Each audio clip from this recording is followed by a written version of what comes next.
The experience of not belonging can manifest itself in different ways.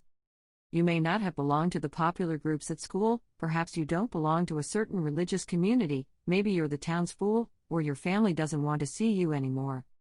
Whatever it is, not belonging can be painful, lonely, lead to feelings of disconnect, and it may be a lot harder to get things done when you never enjoy the benefits of in-group preference.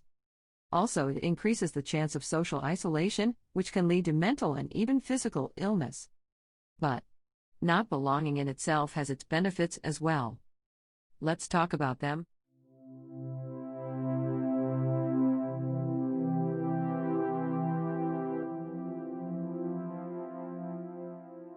Number 1.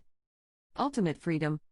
Groups can not only restrict the way we think and speak, but our physical movement as well. Perhaps they prohibit us from entering certain places, like buildings or even countries. Or we have to eliminate certain things from our diet, simply because of the group's ideology, whether or not supported by logic and reason. Admittingly, many things that groups prescribe can be very good for you. But that doesn't mean that we need the group's ideology to live a good life. Every ideology is contrary to human psychology, said French-Algerian philosopher Albert Camus. So we might sell ourselves short by engaging in ideological obedience. There are many groups to belong to, from religious communities to motorcycle gangs. But what an effort it takes to belong to these groups, to talk like they do, think like they do, dress like they do, you name it. And what is the reward? Well, that you belong, thus you are surrounded by people that conform to each other based on certain characteristics. Essentially, it's a form of safety. However, not belonging to a group grants us the freedom to look how we want, dress how we want, associate with and love who we want, think and say what we want, thus, being an ideologically independent thinker that is not encumbered by a group's narrative. Now that's what I call freedom. Paradoxically, this also gives us the freedom to actually associate with and be part of a group of our own preference. Number 2. Less in-group preference, more universal love. In Buddhism, there is a practice called metta. Metta means loving kindness. Now, this loving kindness is not selective, rather, it is a universal love for all sentient beings. What we often see happening in groups in the opposite, they deeply love the members of the group, while being hostile to those that do not belong to that group.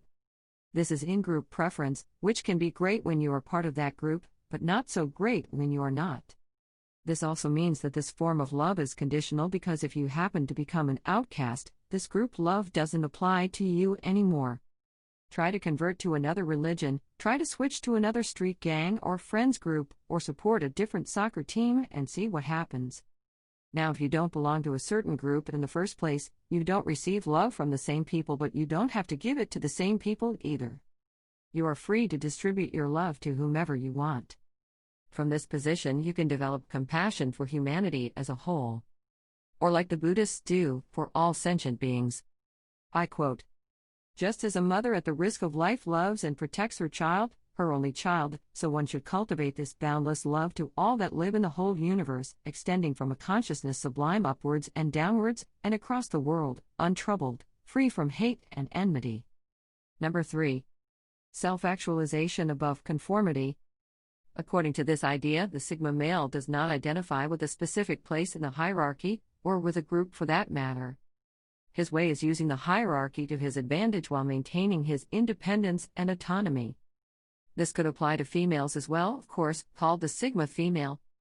Now, the person I described is someone who chooses self-actualization above conformity. Because let's face it, both processes take effort. It takes energy to conform to what the herd perceives as the norm.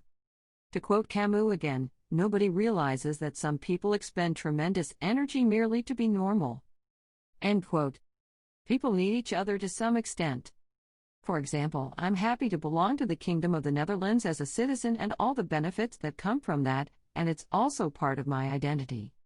But, aside from abiding the law and conforming to some local customs in public places, I have great freedom in how I arrange my life, and also in choosing my values.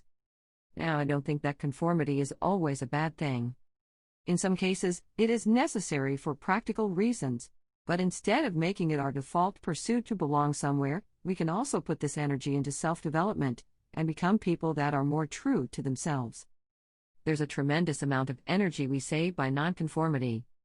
However, the sacrifice we make is that we don't have a place in the herd.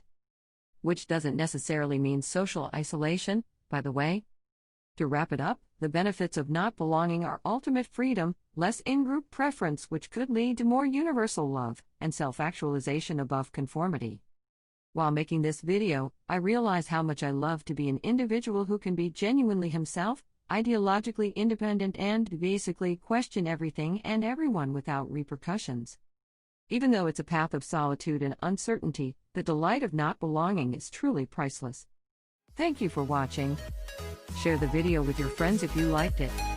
Click the subscribe button for more similar content.